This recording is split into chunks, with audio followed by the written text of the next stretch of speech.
अमृता एक ऑफिस में काम किया करती थी। परिवार को चलाने की जिम्मेदारी अमृता के सर पर थी, क्योंकि अमृता के पति का कुछ समय पहले ही एक्सीडेंट हो गया था, जिसमें उसके दोनों पैर कट गए थे और अब उसकी जॉब भी चली गई थी। अमृता बहुत मेहनत से काम करती थी और अकेले ही पति और 2 बच्चों का पालन पोषण किया करती थी। अमृता जहाँ काम करती थी, वहाँ मनोज और मोहित नाम के 2 लड़के भी काम करते थे। उनकी बुरी नज़र अमृता पर थी। अमृता दिखने में बहुत सुंदर थी। एक दिन भाई मोहित, मेरी तो ऑफिस आने की एक ही वजह है अमृता। इसकी खूबसूरती ही है जो मुझे यहाँ खींच लाती है, वरना कहाँ मन करता है रोज रोज ऑफिस आने का। हाँ यार, मेरा भी यही हाल है। बस किसी तरह इसकी खूबसूरती हासिल हो जाए तो लाइफ बन जाए।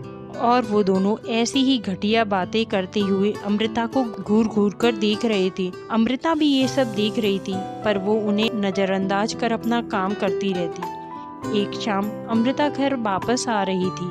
मोहित और मनोज उसका पीछा करने लगे। अमृता की तो मानो सांस ही अटकने लगी थी। वो जैसे तैसे भागकर अपने घर आ पहुंची। अमृता को पसीना पसीना देख के उसके पति बोले, क्या हुआ अमृता, ऐसे ही क्यों हाँफ रही हो? कोई कुत्ता पीछे पड़ गया क्या? हाँ जी, कुत्ते ही पीछे पड़ गए। अरे अमृता, कुत्तों से जितना डरोगी वो उतना ही डराएंगे। तुम्हें वहीं खड़ी रहना चाहिए था, तो वो तुम पर नहीं भौंकती। हाँ, आप ठीक कह रहे हैं। अब मैं नहीं डरूंगी।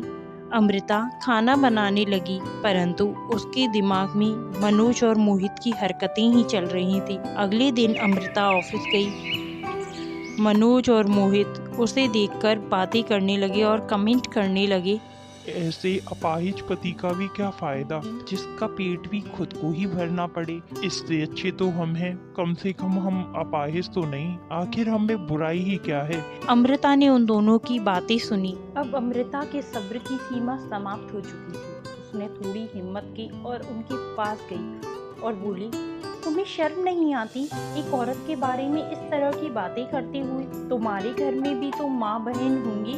अगर कोई उनके बारे में इस तरह की बात करे तो तुम्हें कैसा लगेगा?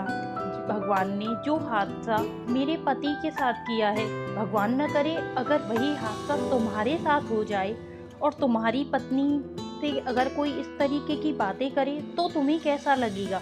सारी बातें सुन के ऑफिस के बाकी लोग और मैनेजर भी वहां आ गए। मैनेजर ने उन दोनों को जॉब से निकाल दिया और कहा, मनोज, मोहित, मैंने तुम्हें पहले भी वार्न किया था। लेडीज स्टाफ के साथ यहाँ कोई बदतमीजी नहीं चलेगी, पर तुम दोनों नहीं सुधरे। Now you get fired. Sorry sir, हम अमृता को कभी परेशान नहीं करेंगे। प्लीज हमें जॉब से मत निकालिए। नहीं, तुम जैसे लोगों को जब तक सजा नहीं मिलती तब तक तुम्हें तुम्हारी गलती पता ही नहीं चलती। Now both of you get out. और जो तुमने किया है वो माफी के लायक भी नहीं है। तुम अमृता की मजबूरी का मजाक उड़ा रहे हो। अरे, अमृता जैसी लड़कियां तो मिसाल होती हैं उन औरतों के लिए जो हालातों से हार मान जाती हैं। अमृता ने अपने अपाहिज पति का साथ नहीं छोड़ा, बल्कि उसका सहारा बनी है। I proud of you Amrita. Manager उनकी एक नहीं सुनता और उन्हें जॉब से निकाल देता है। शाम को अमृता ऑफिस से घर जा रही थी तो वो दोनों उसे रास्ते में मिल गए और बोले, तुम्हारी वजह से हमारी जॉब चली गई अमृता, अब तुम्हें इसकी भरपाई तो करनी ही नहीं होगी। और उसके साथ जबरदस्ती करने लगे। लेकिन किसी तरह से अमृता वहां से भाग जाती है और भागते भागते एक जंगल की ओर चली जाती है। भागते भागते उसकी साड़ी एक पेड़ में अटक जाती है और फट जाती है। अमृता को पता भी नहीं चलता कि उसकी साड़ी फट गई है। वो तो बस खुद को बचाते हुए भागती जा रही थी और भागते भागते पेड़ों के बीच जाकर छिप जाती है। जहाँ अमृता छिपती है वहाँ पर एक बड़ा सा पेड़ था जिसके बड़े बड़े पत्ते थे। उन पत्तों में से अचानक आवाज आती है और वो पत्ते अमृता से बोलते हैं, क्या हुआ अमृता, अब तुम क्यों डर रही हो? तुम्हें डरने की जरूरत नहीं है। अब तुम एक सुरक्षित स्थान पर आ गई हो। अमृता डर जाती है। उसे लगता है कि कहीं मनोज और मोहित ही तो उसके साथ ऐसा मजाक नहीं कर रहे हैं। अमृता डरी सहमी सी बोलती है, कौन कौन है? वो बोलते हैं, हम जादुई पत्ते हैं अमृता, जो इंसान अच्छा होता है, हम उसकी मदद करते हैं। अमृता बोली। अगर तुम सच में जादुई पत्ते हो तो प्लीज मुझे मेरे घर छोड़ दो। जादुई पत्ते बोले। हाँ हाँ, क्यों नहीं। तभी अमृता की नजर उसकी फटी हुई साड़ी पर पड़ती है और वो बोलती है, ये क्या, मेरी तो पूरी साड़ी फट गई। अब मैं फटी हुई साड़ी में घर कैसे जाऊंगी। पत्ते बोले। अमृता, हम हैं ना तुम्हारे साथ, हम तुम्हें पत्तों से बनी हुई नई साड़ी देंगे। और बोलो अमृता, तुम्हें क्या चाहिए। अमृता बोली। मुझे हमेशा के लिए मनोज और मोहित जैसे लोगों से छुटकारा चाहिए। उन्होंने मेरा जीना दुश्वार कर दिया है। मुझे अपनी मेहनत से कमा के चैन से जीने भी नहीं देती। पत्ते अमृता के लिए जादू से एक पत्तों वाली साड़ी बना देते हैं और अमृता जादू से उड़ते हुए अपने घर की ओर आ जाती है। अगले दिन अमृता वो ही पत्तों वाली साड़ी पहन के ऑफिस जा रही थी। तभी मनोज और मोहित आ जाते हैं और बोलते हैं, कल तो तुम हमसे बच गई थी, पर आज नहीं बच पाओगी। अमृता को अंदर से बहुत डर लग रहा था। पर अचानक से ही उसमें शक्ति आ जाती है और वो मनोज और मोहित की खूब पिटाई करती है और वो लोग डर के वहाँ से भाग जाते हैं। तभी अचानक से आवाज आती है, देख लिया अमृता, मैंने कहा था ना, हम हमेशा तुम्हारे साथ हैं।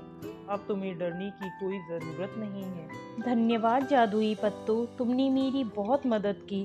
अमृता, इसमें धन्यवाद की कोई बात नहीं है।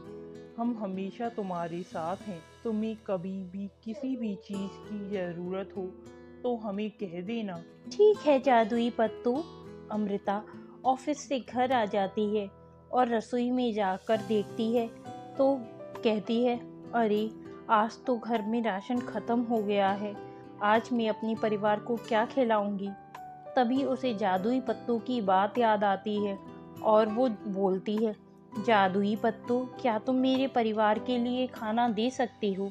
जादुई पत्ते तुरंत ही खाना दे देते हैं। अब जादुई पत्तों की मदद से अमृता अपनी जरूरत को पूरा करती थी और अपने जीवन की मुश्किलों को आसान करने लगी। धीरे धीरे अमृता के पति की हालत सुधरने लगी और उसे जॉब भी मिल गई थी। धीरे धीरे अमृता की घर के हालात भी सुधर गए।